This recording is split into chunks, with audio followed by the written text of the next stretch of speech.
Hello everyone. मेरा नाम शालिनी त्रिपाठी है। तो हम आज शुरू करते हैं पुनीत राय की पुस्तक वस्तुनिष्ठ हिंदी की सीरीज़। तो इसमें इकाई नंबर 1 है भारतीय काव्य शास्त्र। इसमें काव्य स्वरूप जो पहला लेसन है उसमें देखते हैं। काव्य लक्षण दिया गया है एक साइड और दूसरे साइड दिया गया है प्रतिपादक आचार्य। तो इसमें परिभाषाएं हैं आचार्यों की, उनमें आप देखिए शब्दार्थो सहितम काव्यम, ये पहली परिभाषा है जो जिसके प्रतिपादक हैं भामय जी। दूसरी परिभाषा है तद्दोषो शब्दार्थो सगुणा वनलंकृति पुनः क्वापी, ये मम्मट जी की है। वाक्यम रसात्मकम काव्यम, ये विश्वनाथ जी की परिभाषा है। रमणीयार्थ प्रतिपादिका शब्दा काव्यम, ये पंडित राज जगन्नाथ जी की परिभाषा है। आगे चलते हैं। भारतीय आलोचना शास्त्र में सर्वप्रथम भरत ने मृदु ललित पदावली, गुण शब्दार्थहीनता, सर्व सुगमता, युक्तिमता, नृत्योपयोग योग्यता, बहुव्रत रस मार्गता एवं संधि युक्तता के रूप में काव्य के 7 तत्वों का निरूपण किया है, किंतु ये मुख्यतः रूपक पर घटित होते हैं, काव्य पर नहीं। मृदु ललित पदाढ़ गुण शब्दार्थहीनम जनपद सुखबोध्यम युक्ति मन नृत्य योज्यम बहुकृत रसमार्ग संधि संधान युक्तम सा भवति शुभ काव्यम नाटक प्रक्षेकाणाम, ये नाट्यशास्त्र में भरत मुनि जी ने परिभाषा दी हुई है। वास्तविक काव्य लक्षण का प्रारंभ भामय से होता है, जिन्होंने शब्द और अर्थ के सहभाव को काव्य की संज्ञा दी है। आचार्य दंडी के अनुसार इष्ट अर्थ को व्यक्त करने वाली पदावली काव्य है। शरीरम ताव दिष्टार्थ व्यवच्छना पदावली। आचार्य पाणिनि ने रीति को काव्य की आत्मा माना है। रीतिरात्मा काव्यस्य, रीति से उनका अभिप्राय है विशिष्ट पद रचना। विशिष्ट पद रचना रीति, विशिष्ट का अर्थ है गुणयुक्त या विशेषो गुणात्मा। इस प्रकार रीति का अर्थ गुणयुक्त पद रचना है। शब्दार्थों काव्यम सूत्र, ये सूत्र है रुद्रट जी का। नेक्स्ट देखिए, वक्रोक्ति काव्य जीवितम, कथन किसका है? ये कुंतक जी का कथन है। यद्यपि सुदाति सुदक्षिणी सुव्रन सरस सुव्रत भूषण बिनु न विराजई कविता बनिता मित्य, ये केशव आचार्य जी की है। कोमल शब्द निबंध सुव्रत अलंकारमय मोहन चित्त काव्य सुपद्धति शोभा महे इनके बहुपास कवि गए, ये किसकी है? ये केशवदास जी की है। सगुना अलंकार सहित दोष रहित जो होई अर्थ शब्द अर्थता को कवित कहत विभुत सब कोई, ये चिंतामणि जी की परिभाषा है। बत कहाऊ रसमय जू है कवित कहावे सोए, ये कथन किसका है? ये भी चिंतामणि जी का कथन है।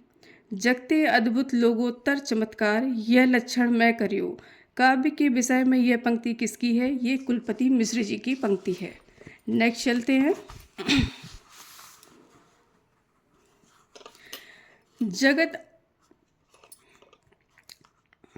जगत अद्भुत सुख सदन शब्दरु अर्थ कवित वह लक्षण मैंने कियो समुझी ग्रंथ बहुचित्त, ये कुलपति मिश्र जी की रचना है, परिभाषा दी हुई है इन्होंने।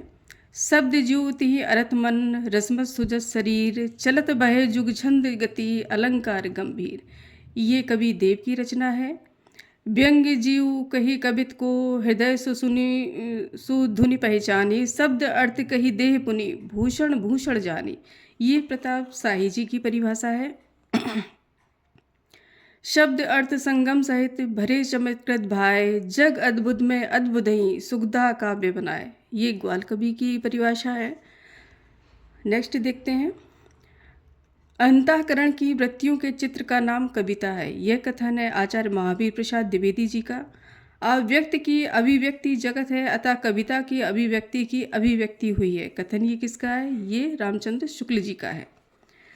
सत्वोद्रेक या हृदय की मुक्तावस्था के लिए किया हुआ शब्द विधान काव्य है, कथन ये शुक्ल जी का कथन है। जिस प्रकार आत्मा की मुक्तावस्था ज्ञान दशा कहलाती है, उसी प्रकार हृदय की मुक्तावस्था रस दशा कहलाती है। हृदय की इसी मुक्ति की साधना के लिए मनुष्य की वाणी जो शब्द विधा करती आई हो उसे कविता कहती है, ये कथन भी आचार्य शुक्ल जी का है। जगत का नाना वस्तुओं व्यापारों का एक रूप में रखना कि वे हमारे भाव चक्र के भीतर आ जाए, यही काव्य का लक्षण होता है। ये कथन भी किसका है? आचार्य शुक्ल जी का है। काव्य संसार के प्रति कवि की भाव प्रधान किंतु क्षुद्र व्यक्तिक संबंधों से मुक्त मानसिक प्रतिक्रियाओं की कल्पना के ढांचे में ढली हुई श्रेय की प्रेम रूपा प्रभावोत्पादक अभिव्यक्ति है। कथन किसका है? ये बाबू गुलाब राय का। काव्य जीवन प्रकृति का अंतर्दर्शन है, उसकी अनुभूति है। यह अनुभूति कोई भावुकता जन स्फूर्ति नहीं, न कोई आध्यात्मिक कल्पना है, बल्कि अखंड मानव जीवन के व्यक्तित्व की अनुभूति है। ये कथन है डॉक्टर लक्ष्मी नारायण सुधांशु जी का। काव्य तो प्रकृत मानव अनुभूतियों का नैसर्गिक कल्पना के सहारे ऐसा सौंदर्यमय चित्रण है जो मनुष्य मात्र में स्वभावतः भावुक विश्वास और सौंदर्य संवेदन उत्पन्न करता है। ये कथन आचार्य नंद दुलारे वाजपेयी जी का है। साहित्य से हमारा आशय उन विशिष्ट और प्रतिनिधि रचनाओं से है जो किसी युग के भावात्मक जीवन का प्रतिमान होती है, जो समाज और सामाजिक जीवन को भली या बुरी दशा में ले जाने की प्रबल सामर्थ्य रखती है। यह कथन किसका है? ये भी कथन नंद दुलारे वाजपेयी जी का है। साहित्य मनुष्य के अंदर का उच्छलित आनंद है जो उसके अंतर में अटाए नहीं अट सका। साहित्य का मूल यही आनंद का अतिरेक है। उच्छलित आनंद के अतिरेक से उद्धृत सृष्टि ही सच्चा साहित्य है। ये कथन है आचार्य हजारी प्रसाद द्विवेदी जी का। आगे चलते हैं।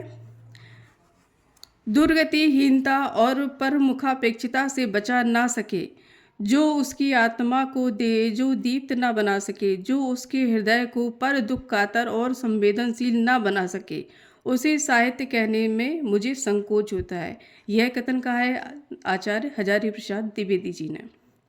आत्मा भी व्यक्ति की वह मूल तत्व है जिसके कारण कोई व्यक्ति साहित्यकार और उसकी कृति साहित्य बन पाती है। ये कथन है डॉक्टर नगेंद्र का।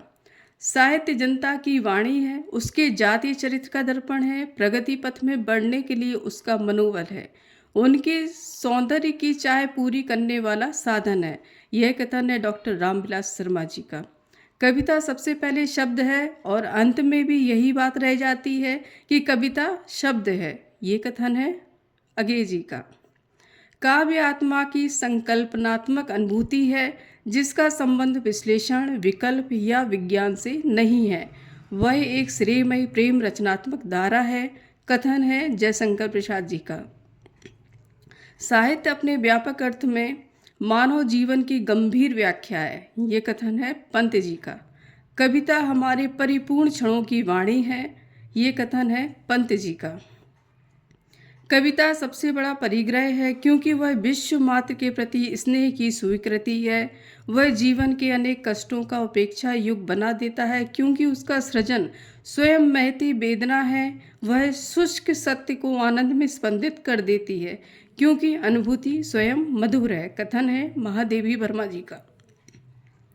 मुँह में बचे हुए चावल के स्वाद को कुछ अदृश्य कंकड़ियों के हस्तक्षेप से बचाने का नाम है कविता।